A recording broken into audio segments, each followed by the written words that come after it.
There is a ceasefire in the Middle East. Let's go to foreign correspondent Trey Yingst, live at the Israel-Gaza border. We had heard that there was a call, at least from our White House, from President Biden, to de-escalate. A lot of things, a lot of moving parts here, to be sure, on all sides. Trey, what's going on?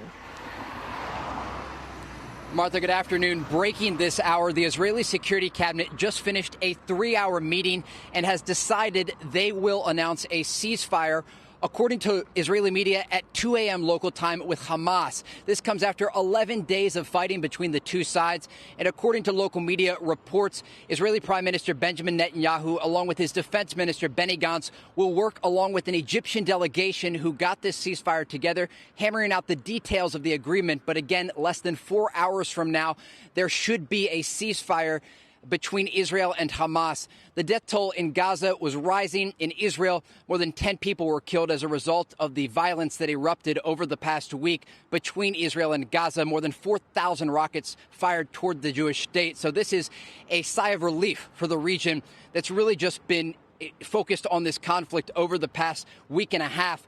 We did speak today with a senior Hamas official inside Gaza who said, from the group's perspective, this ceasefire would have to include Israel focusing on two issues about the Palestinian people in Jerusalem, one having to do with the Sheikh Jarrah neighborhood in East Jerusalem, and the other having to do with respecting Palestinians at the Al-Aqsa Mosque. We're not sure right now about the details of this agreement because just the broad ceasefire has been voted on.